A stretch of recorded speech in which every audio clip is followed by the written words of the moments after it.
Series 5, Episode 3. Your archetype combination and the return to your true self. How your dominant and secondary archetypes reveal your energetic signature. If you ever thought, I relate to several archetypes. Why do I feel like both a rebel and a caregiver? Why do parts of me seem to pull in different directions? Why do I feel emotionally exhausted trying to be one thing?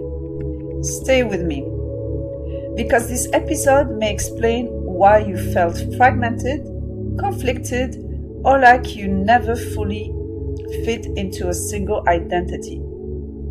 And stay until the end, because I'm going to show you why your dominant and secondary archetypes may actually reveal your deeper energetic signature, and how individuation eventually leads all of us back to our true self.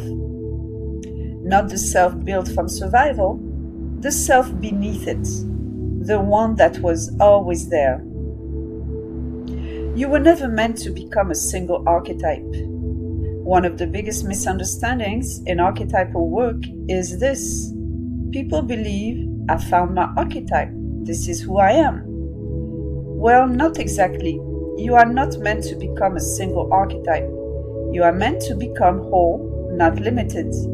You have dominant patterns, secondary patterns, supporting patterns, unconscious patterns, evolving patterns. Think of an orchestra. A symphony does not consist of one instrument.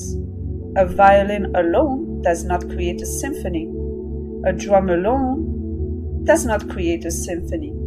Different instruments come forward depending on what the music requires. Your psyche works similarly. As you're listening, begin asking yourself, which archetypes feel like home? Which archetypes feel like protection? Which archetypes feel exhausting? Drop them below. Recognition is the first movement towards transformation. Science and Spirit Bridge. Modern neuroscience shows that repeated thoughts, emotions, and behaviors strengthen neural pathways. The brain automates familiarity, which it equates with safety no matter how detrimental. The nervous system develops preferred routes. Repeated identity becomes embodied. Ancient spiritual traditions taught something similar, as within, so without. And also, the kingdom of God is within you. The human experience has always pointed toward the same truth. What repeatedly lives inside us eventually organizes perception, and perception shapes reality. Dominant and secondary archetype dynamics. This is where things become interesting, because your dominant archetype rarely acts alone. It usually partners with another. Example 1. The caregiver and the rebel combination. Externally, you help others, you protect, you nurture, but internally you refuse false systems, you hate superficiality, you challenge emotional dishonesty. You become the compassionate disruptor, someone who says, I love you too much to support your illusion.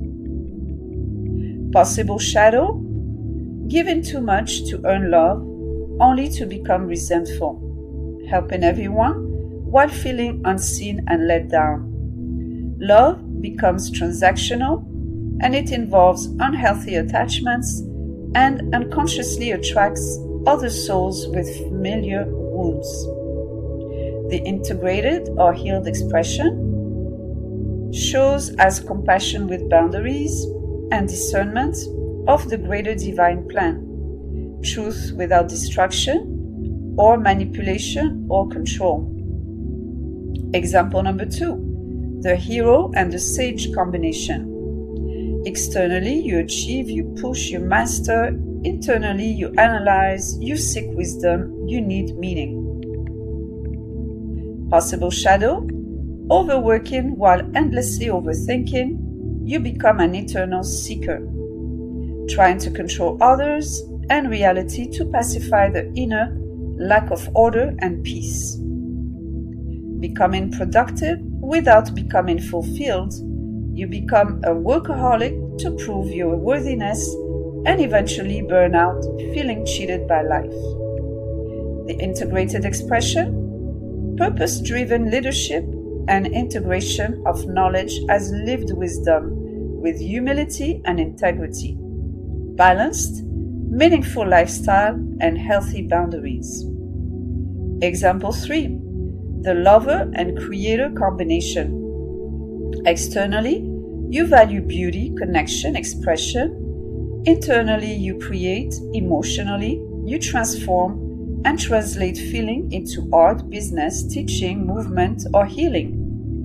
Possible shadow, seeking validation and approval through what you create.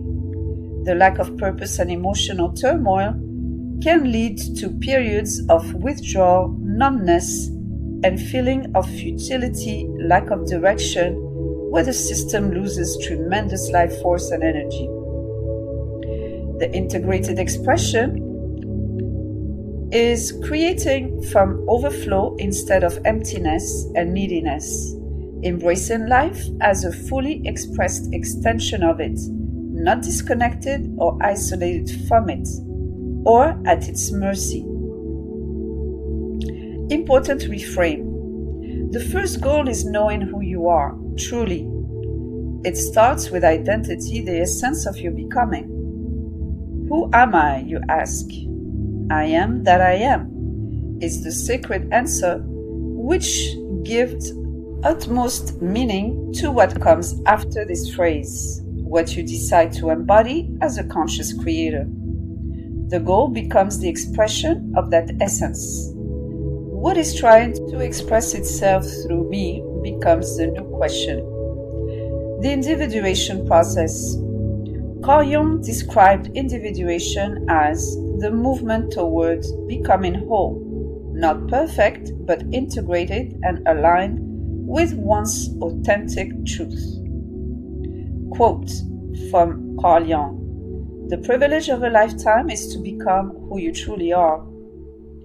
But spiritually, we might say individuation is remembering the essence underneath conditioning, the divine expressing through your unique human experience, not becoming someone else, remembering who you already are. Why embodiment matters. Many people think embodiment means positive thinking, visualization, mental repetition. Meanwhile, embodiment literally includes the body, the vessel hosting your soul, and through which your divine essence is meant to be expressed uniquely and authentically. Everything is first felt through the body. Release, fear, love, safety. Manifestation itself becomes somatic. All the body's senses are engaged to maximize the efficiency of the manifestation process. The ability to manifest depends heavily on the felt sense we conjure, embody, and stabilize prior to manifestation materializing in the outer world. You cannot embody abundance while the nervous system feels danger. You cannot embody love while the body expects abandonment. You cannot embody peace while survival is still running the system. Mind, body, and soul reconnect first, and alignment follows. If this resonates, save this episode, because many people spend years trying to think their way into peace while their bodies are still holding survival patterns, preventing them from reaching that goal. From human doing to human being.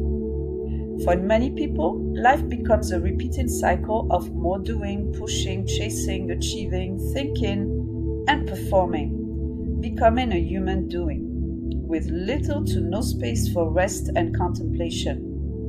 In Meanwhile, stillness, presence, and gratitude allow for this reconnection with the body, mind, and spirit to happen. Eventually, survival mode becomes exhausting and unsustainable by any standard.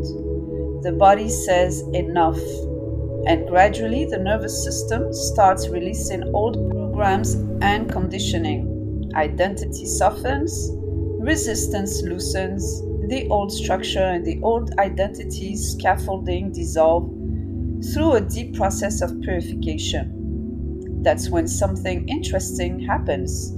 At first, change feels gradual. Small shifts, micro shifts, small releases punctuated by much bigger catharsises. Tiny moments of peace, then longer periods of tranquility start stabilizing the whole system. Then, suddenly, the system reorganizes all at once, in unison after reaching a tipping point, a threshold. Like water becoming ice, like a phase transition, instantly. Like quantum leaps following invisible preparation. We also shift from linear to quantum timelines, and a new vibrational reality appears. Quote, "Nature does not hurry, yet everything is accomplished." Lao Tzu. The true self. Eventually, the center of identity shifts. It's no longer consolidating around the frequencies of lack, separation, survival, or performance, or even wounded identities and archetypes. Now, awareness, presence, and essence become the center around which the true self and its field of creation are organized. The individuated personality becomes the unique and authentic expression of the divine moving through human form. Not separate or disconnected, but participating consciously in creating reality as a divine or spiritual being having a human experience. The individuated person is now soul-led and has an inner guidance system, has found coherence within mind, body, and soul, and functions as a whole and sovereign human being, beyond archetypes and false identities. Returning home, from archetype to essence. As we close this chapter, I want to bring this full circle, because this journey was never ultimately about becoming an archetype. It was never about replacing one identity with another, and it was never about collecting labels. The purpose was always remembrance of the truth of who we truly are and were born to be, more connected with ourselves, source, more discerning, humble, more courageous and confident in our truth. For much of our lives, we unconsciously move through the world wearing survival identities. We become the hero who believes worth must be earned, the caregiver who believes love requires sacrifice, the rebel who believes safety requires resistance, the lover who loses themselves in attachment, the sage who tries to think their way into certainty. Those identities often protected us. They served a purpose. They were intelligent adaptations. But eventually, the soul begins asking a different question. Who am I beneath all of this? Life itself creates contrasts so we can recognize truth, and eventually divine connection supplants fears and the illusion of separation. Sometimes we spend years living through wounded expressions before realizing this. This is not my essence. This was my adaptation. This was protection. This was survival. And through awareness, pattern recognition and disruption, through nervous system regulation, through shadow work and healing, and through embodiment, clarity gradually becomes undeniable. Not because someone gives us the answer, because we begin remembering it. As you're listening right now, ask yourself, What identity have I been defending that no longer feels true? What has been protecting me? What is trying to emerge through me now? And comment below, remembering. Because awareness is where liberation begins. The true goal, conscious embodiment. The goal is not to become trapped inside a primary archetype forever.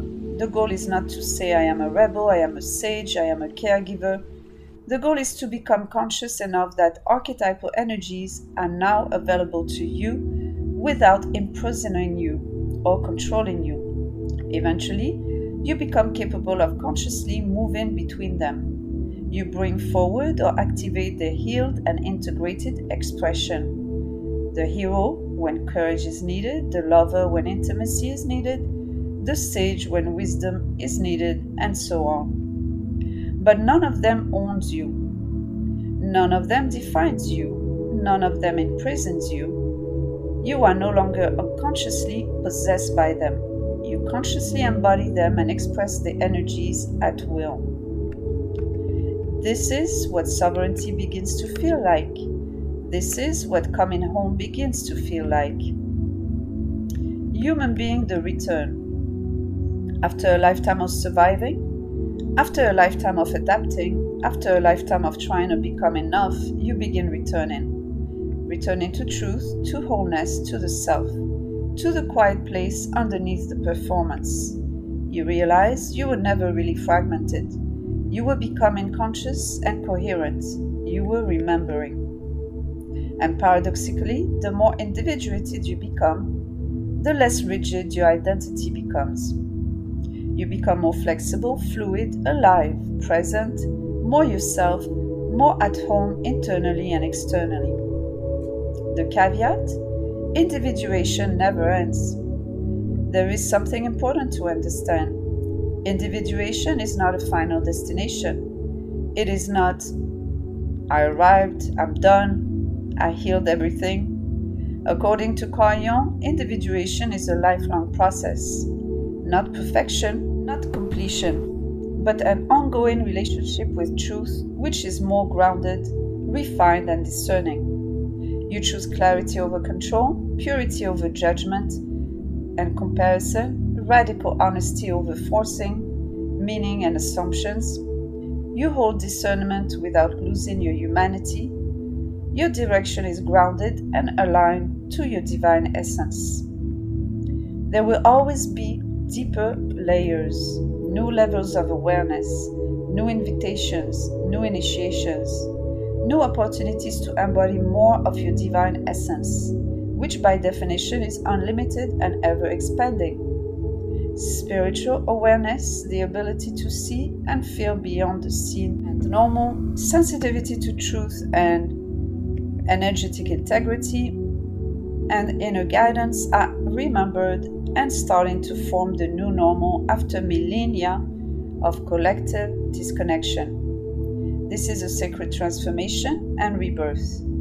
You always had the inner knowing of the inevitable return home, to source, to self, to spiritual truth.